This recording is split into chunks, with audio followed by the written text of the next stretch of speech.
Sir ये तो chapter जो है ये चलता ही जा रहा है, चलता ही जा रहा है, कब खत्म होगा? ये खत्म होने का तो नाम ही नहीं ले रहा। तो आप कह सकते हो कि ये चैप्टर मोटे मोटे तौर पे आपका कॉन्सेप्चुअली यहाँ पे खत्म हो जाने वाला है।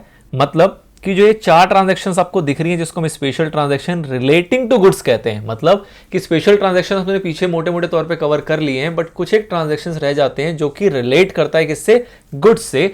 वो हमारा और बस लास्ट बचता है। इसके बाद आप कह सकते हो कि कॉन्सेप्चुअली इस चैप्टर में कुछ नहीं है। उसके बाद जो हम करेंगे वो होगी सिर्फ और सिर्फ प्रैक्टिस, जिसके अंदर हम करेंगे अलग अलग तरीके के सवाल को सॉल्व और समझेंगे कि एग्जाम में किस तरीके से इन सवाल को पूछा जाता है। बट आपने अगर इतनी सारी बातें अगर डिटेल में सीख ली हैं, समझ ली हैं, तो इसके अंदर कोई भी दिक्कत आपको नहीं आएगी। ठीक है, चलिए तो फटाफट से, ये भी कुछ खास मतलब कह सकते हो बहुत ज्यादा टफ नहीं है, बट कॉन्सेप्चुअली बहुत अच्छा कॉन्सेप्ट है, बहुत अच्छा एरिया है और इसके ऊपर सवाल देखने को मिलते हैं। कुछ एक बातें हमने पीछे की हैं, बट जो रिमेनिंग बातें होंगी उसको हम यहाँ पे कंप्लीट करते हुए पूरे पूरे अपने कॉन्सेप्ट को रैप अप कर देंगे। ठीक है, तो सबसे पहला जो एरिया आता है वो क्या है?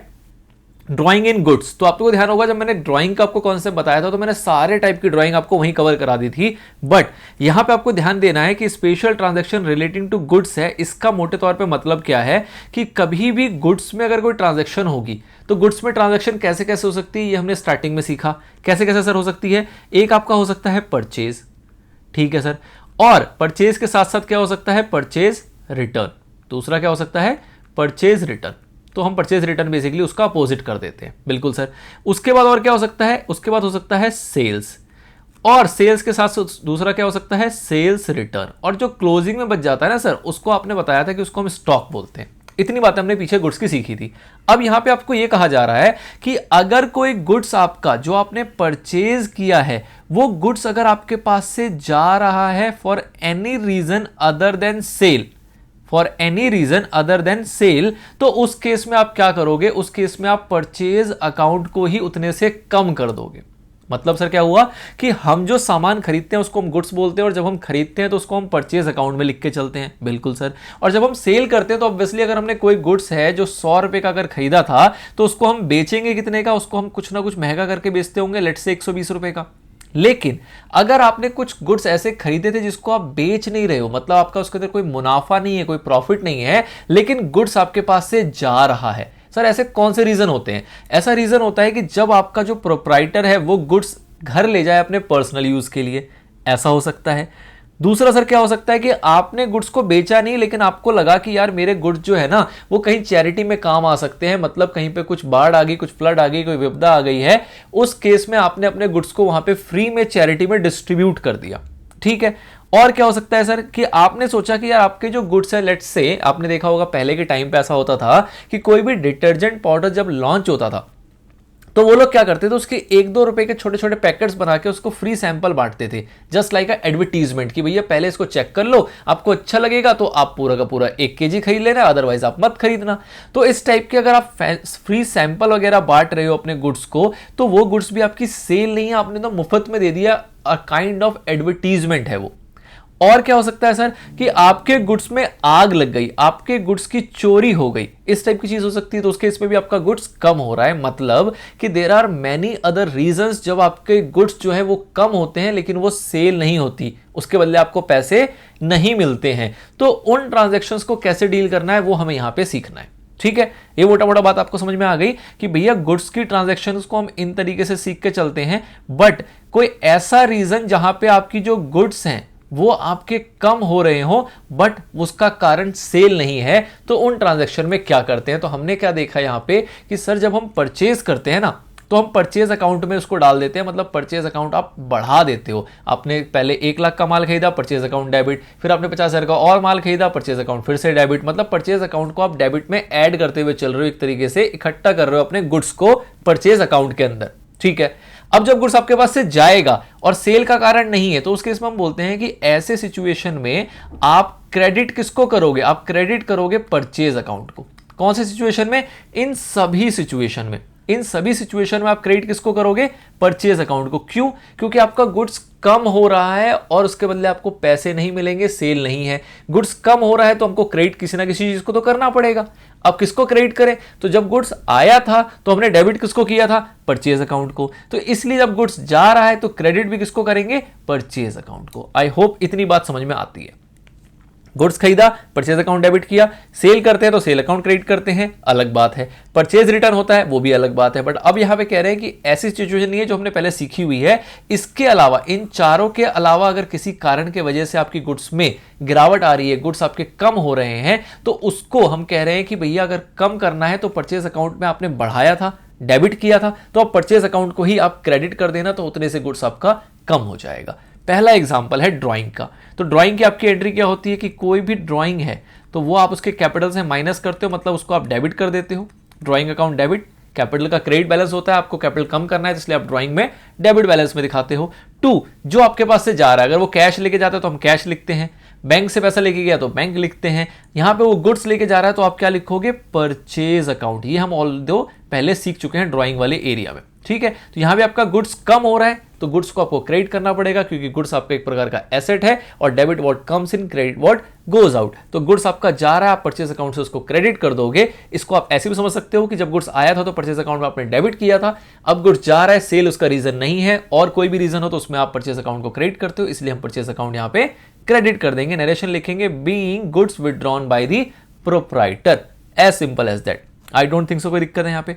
चलिए सर, नेक्स्ट आता है goods given away as charity. अब आपने गुड्स जो है वो कहीं चैरिटी में दे दिया, आपको कहीं दिल आपका सहम गया, आपने कहा कि ऐसा करते हैं इसको दान में दे देते हैं, एक तरीके से बांट देते हैं। आपको लगा कि आपके जो गुड्स हैं वो लोगों के काम आ सकते हैं, जो वहां पे नीडी पीपल्स हैं उनके वो काम आ सकते हैं, ठीक है। तो उस केस में जब आप उसको चैरिटी में देते हो, सपोज करें कि आपका गुड्स था, आप बिस्किट का बिजनेस करते हो, आपको लगा कहीं फ्लड आया हुआ है, वहां आपने ले जाके अपने बिस्किट के पैकेट जो है वो बांट दिए as a free, as a charity, ठीक है। क्यों? क्योंकि वो आपको लगा कि वहां पर उनकी जरूरत है और लोगों को वो अवेलेबल नहीं हो पा रहा है, तो आपने कहा कि चैरिटी करते हैं। तो चैरिटी आपका क्या है, आपका फायदा है या नुकसान है? तो चैरिटी आपके लिए एक प्रकार का एक्सपेंस है, ठीक है ना। आपका ये फायदा नहीं है, आपका एक प्रकार का खर्चा है एक तरीके से। तो खर्चा आपको पता है, debit all the expenses and losses, तो आप क्या बोलोगे, चैरिटी अकाउंट डेबिट।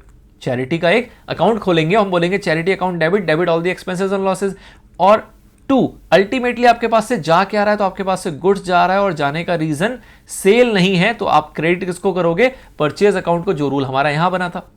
तो यहां पे भी गुड्स गया था, परचेज अकाउंट क्रेडिट, गुड्स गया है, परचेज अकाउंट क्रेडिट। यहां पे रीजन था कि ड्राइंग था तो आपने ड्राइंग डेबिट कर दिया, यहां पे रीजन है चैरिटी तो आपने चैरिटी अकाउंट डेबिट कर दिया। नेक्स्ट आता है आपके पास कि goods distributed as free sample. अब आपने फ्री सैंपल में गुड्स डिस्ट्रीब्यूट किया, ये हम क्यों कर रहे हैं? हम एक प्रकार का ये एडवर्टीजमेंट करना चाह रहे हैं, ताकि जिन लोगों को हमारा गुड्स पसंद आएगा वो हमसे एक्चुअल में सेल करवाएंगे, मतलब एक्चुअल में हमसे वो परचेज करेंगे और तब हम उनको पैसों में बेचेंगे। फिलहाल हम फ्री में सेल कर रहे हैं ताकि उनको गुड्स की आदत लगे, उन्हें गुड्स पसंद आए, और एक बार उनको पसंद आ जाएगा तो ऑब्वियसली वो उसको खरीदेंगे और हमारे वो कस्टमर बनेंगे। तो हम जितने हमारे पोटेंशियल कस्टमर होते हैं, पोटेंशियल बायर्स होते हैं, उनको हम प्रमोट करने के लिए, अपनी सेल को प्रमोट करने के लिए, उनको उस गुड्स से रूबरू कराने के लिए, उनको उस गुड्स की आदत डलवाने के लिए फ्री में हम गुड्स को सैंपल के रूप में बांटा करते हैं। अब ये जो फ्री सैंपल में बांटा करता है, इसका मेन पर्पस क्या है हमारा यहां पे? अगर हम मोटे टर्म में बात करें तो मेन पर्पस है एडवर्टीजमेंट, ठीक है। जैसे कि जियो ने फ्री में डाटा बांटा, डाटा उसके लिए गुड्स है, ठीक है, मतलब सर्विसेज के फॉर्म में है, बट वो चीज है जिसमें वो डील करता है, ठीक है। तो अब उसको जब उसने फ्री में बांटा तो वो क्या था, वो एक प्रकार का एडवर्टीजमेंट था। कोई डिटर्जेंट पाउडर वाला आपके 1-1 रुपए की सैशे बना के उसको आपको बांटता है, फ्री में यूज करने के लिए देता है, वो क्या है, एक प्रकार का उसका एडवर्टीजमेंट है। कोई बिस्किट वाला है, वो क्या करता है, फ्री में आपको बिस्किट्स के कुछ छोटे छोटे 1-2 रुपए के 2-2, 4-4 बिस्किट के पैकेट बना के आपको फ्री में सैंपल के रूप में दे रहा है कि आप उसको ट्राई करें, आप उसको टेस्ट करके देखें, अगर आपको अच्छा लगेगा तो अब आप खरीदें। तो इस टाइप की अगर कोई एक्टिविटी करता है कोई भी ऑर्गेनाइजेशन, कोई भी बिजनेस, और इस चीज में वो अपने गुड्स को यूज कर रहा है, फ्री में डिस्ट्रीब्यूट कर रहा है, तो उसका मेन पर्पस क्या है, एडवर्टीजमेंट का, ताकि वो भविष्य में अपने सेल को बढ़ा सके, ठीक है। तो एडवर्टीजमेंट क्या है, आपका एक प्रकार का एक्सपेंस है। एडवर्टीजमेंट भी क्या है, एक प्रकार का एक्सपेंस है। तो एडवर्टीजमेंट अकाउंट क्या हो जाएगा आपका, debit. All expenses are debit. 2, जा क्या रहा है अल्टीमेटली आपके पास से, आपके पास से जा रहे हैं गुड्स, और इसका रीजन सेल नहीं है, तो इसलिए आप परचेज अकाउंट को ही क्या कर देंगे, क्रेडिट, जो कि हमारा यहां पे थंब रूल था, ठीक है। तो drawing account to purchase, charity account to purchase और advertisement account to purchase. I don't think so यहां पे कोई दिक्कत है। नाउ नेक्स्ट जो आपके पास आता है, इसके अंदर हम बहुत सारे, इसके अंदर कह सकते हो परम्यूटेशन कॉम्बिनेशन हम देखेंगे और इसको डिटेल में यहां पे समझेंगे। क्या है ये, कह रहा है loss of goods by theft और loss of goods by fire, और उसके बाद हम उसका इंश्योरेंस क्लेम का ट्रीटमेंट देख रहे हैं। अभी हम फिलहाल यहां तक की बात करते हैं। आपके गुड्स जो है वो चोरी हो गए, चोर आया आपके गोडाउन से कुछ गुड्स चुरा के ले गए, या फिर आपके गोडाउन में कुछ गुड्स रखे हुए थे उनमें आग लग गई, कुछ एक खराब हो गए, कुछ एक बच गए। अब मुद्दा क्या है, कुल मिला के आपका हुआ क्या है, आपका हुआ यहां पे नुकसान, चाहे वो चोरी हो चाहे वो फायर हो। तो आप क्या करोगे, सारे नुकसान को आप क्या करते हो, डेबिट करते हो, सारे लॉसेस को आप क्या करते हो, डेबिट करते हो। तो आप बोलोगे लॉस बाय थेफ्ट अगर चोरी है तो, लॉस बाय फायर अगर आग लगी है तो, वॉट एवर द केस, जो भी केस होगा वो आपका क्या हो जाएगा, डेबिट टू। अल्टीमेटली आपके पास से गया क्या, तो आपके पास से गया है आपके गुड्स, तो आप करोगे उसको परचेज अकाउंट को क्रेडिट, क्योंकि ये सेल नहीं है। ठीक है, तो ये हमने बेसिक रूल देखा चारों कैटेगरी के अंदर कि भैया गुड्स जा रहा है तो परचेज अकाउंट को क्रेडिट करेंगे, ड्राइंग है तो ड्राइंग डेबिट, चैरिटी है तो चैरिटी डेबिट, सैंपल है तो एडवर्टीजमेंट डेबिट, और अगर लॉस बाय फायर या लॉस बाय थेफ्ट है तो उसको हम लॉस को डेबिट कर देंगे, क्योंकि डेबिट हमारे सारे एक्सपेंसेस और लॉसेस आ जाते हैं। ठीक है सर, अब ये तो हो गया कि जब हमारा नुकसान हुआ। अब इसके अंदर जो अगली कैटेगरी है वो है इंश्योरेंस क्लेम की ट्रीटमेंट। इंश्योरेंस क्लेम का ट्रीटमेंट क्या हो सकता है कि आपके जो गुड्स थे ना उसका आपने इंश्योरेंस करवा रखा था। अब आपने अगर इंश्योरेंस करवा रखा होगा तो ऑब्वियस ही बात है, ये जो लॉस है ये लॉस अल्टीमेटली कौन सहेगा, वो इंश्योरेंस कंपनी सहेगी, और उससे आपको क्या मिल जाएगा, पैसे मिल जाएंगे। अब इंश्योरेंस जो हो सकता है वो किस कैटेगरी में हो सकता है, वो दो कैटेगरी में हो सकता है। मतलब कि जनरली अगर आपके साथ कभी इंश्योरेंस वाली घटना घटी हो, भगवान ना करे ऐसा हो, बट जिनके साथ भी ऐसा हुआ हो कि कुछ भी ऐसा इंश्योरेंस की जरूरत पड़ी हो, फॉर एग्जाम्पल कि अगर आपके पास कोई व्हीकल है, कोई गाड़ी है, कोई बाइक है, अगर उसका एक्सीडेंट हो जाता है तो उस केस में भी आपको इंश्योरेंस क्लेम मिलता है। ठीक है, तो आपका जो लॉस होता है, तो कई बार इंश्योरेंस आपके इस प्रकार से होते हैं कि वो आपका 100% जो लॉस है उसको कंपनी बियर करती है, और कई बार ऐसा होता है कि आपको कहा जाता है कि भैया 80% तो इंश्योरेंस कंपनी बियर करेगी, 20% जो एक्चुअल बंदा है वहां पे वो बियर करेगा, जिसका लॉस है वो खुद बियर करेगा 20%, 80% कंपनी बियर करेगी। ये डिपेंड करता है कि आपकी इंश्योरेंस पॉलिसी कैसी है और आपने की इंश्योरेंस कंपनी ने आपको किन टर्म्स पर वो इंश्योरेंस को बेचा था। ठीक है सर, अब दोनों सिचुएशन को समझते हैं। पहले समझते हैं 100% वाले को, कि आपका लॉस हुआ लेट से 10,000 रुपए का, और इंश्योरेंस कंपनी, आपने इसका इंश्योरेंस करवा रखा था। पहली बात, अगर इंश्योरेंस करवाया ही नहीं है तो आपकी कहानी ही खत्म हो गई। अगर इंश्योरेंस करवाया ही नहीं तो 10,000 का आपका नुकसान हो गया जयराम जी की, कोई आगे बढ़ने की बात नहीं है। बट अगर आपने इंश्योरेंस क्लेम करवा रखा है, इंश्योरेंस आपने करवाया हुआ है और आपने उसका क्लेम फाइल किया, और इंश्योरेंस कंपनी कहती है कि हाँ भैया तुम्हारा जो आग लगी है, तुम्हारी जो चोरी हुई है वो पैसा हम भरेंगे क्योंकि तुमने इंश्योरेंस ले रखा था, तो उस केस में आपका जो 10,000 का नुकसान है, ये नुकसान अल्टीमेटली आप ट्रांसफर कर दोगे किसको, इंश्योरेंस कंपनी को। किसको ट्रांसफर कर देंगे, इंश्योरेंस कंपनी को। तो उस केस में क्या होगा कि ये लॉस आप ट्रांसफर कर रहे हो किसको, इंश्योरेंस कंपनी को। तो आप क्या बोलोगे, आप बोलोगे जो भी इंश्योरेंस कंपनी है, सपोज XYZ कुछ भी हो सकता है, तो मैं फिलहाल उसका नाम ही लिख देते हैं कि इंश्योरेंस कंपनी, या फिर आप कह सकते हो इंश्योरेंस क्लेम,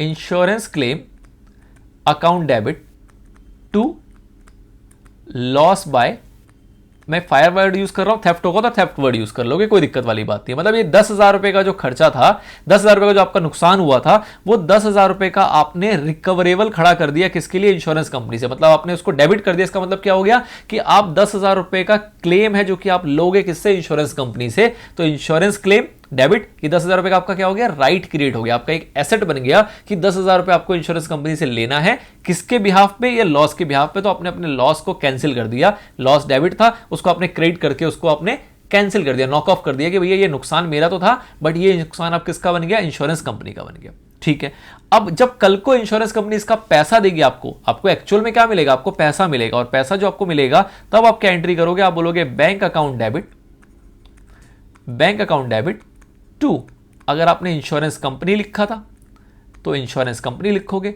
और अगर आपने इंश्योरेंस क्लेम लिखा था तो आप इंश्योरेंस क्लेम लिखोगे। अब इस दोनों में फर्क क्या है कि अगर आपने अभी क्लेम फाइल नहीं किया, आपको इंश्योरेंस कंपनी से पैसा लेना है, इस टाइप की बातें अगर सवाल में लिखा हुआ है तो हम इंश्योरेंस कंपनी वर्ड यूज करेंगे। और वही सवाल में ऐसा लिखा होगा कि आपका लॉस हुआ और आपने इंश्योरेंस क्लेम फाइल किया और आपको पैसे मिल गए, तो उस केस में आप क्या लिखोगे, उस केस में आप इंश्योरेंस क्लेम वर्ड यूज करोगे। दोनों सिनोनिम है, कोई फर्क नहीं पड़ता। अल्टीमेटली ट्रांजेक्शन क्या हो रहा है वो आपको समझ में आना चाहिए। आपका नुकसान हुआ, लॉस टू परचेज, इसके बाद इस लॉस को किसने सहने की जिम्मेदारी उठा ली, इंश्योरेंस कंपनी ने। तो हमने कहा इंश्योरेंस कंपनी डेबिट, निकालो 10,000 रुपए टू लॉस बाय फायर। अब 10,000 रुपए जब वो आपको दे रही है तो आप बोलोगे पैसा आ रहा है, बैंक अकाउंट डेबिट, पैसा आपको रिसीव हो रहा है, पर्सनल अकाउंट का रूल लगेगा डेबिट द रिसीवर, तो बैंक अकाउंट आपका रिसीव करेगा, बैंक अकाउंट डेबिट टू, किससे पैसा मिल रहा है आपको, इंश्योरेंस कंपनी से। ये आपका गिवर है, ये भी पर्सनल नेचर, ये भी पर्सनल अकाउंट है, ये भी पर्सनल अकाउंट है, ये कंपनी है, ये आपका आर्टिफिशियल पर्सनल अकाउंट है, और ये बैंक है, ये भी आपका आर्टिफिशियल पर्सनल अकाउंट है, इसने आपको 10,000 रुपए दिए, ये आपका रिसीवर बन गया और इंश्योरेंस कंपनी आपका यहां पे गिवर बन गया। इसको आपने क्रेडिट किया, इसको आपने डेबिट कर दिया। अल्टीमेटली जब आप इस ट्रांजैक्शन को जीरो करोगे, मतलब नेट करोगे, तो आपका हो क्या रहा है कि आपके पास पैसे आ रहे हैं, बैंक अकाउंट डेबिट, टू आपके पास से आपका गुड्स गया जो कि लॉस के कारण गया था, परचेज अकाउंट। ऑल्दो ये आपको करना नहीं है, जस्ट मैं आपको बता रहा हूं कि अल्टीमेटली इंपैक्ट क्या पड़ रहा है, क्योंकि लॉस बाय फायर यहां डेबिट हुआ, यहां क्रेडिट हुआ, खत्म हो गया।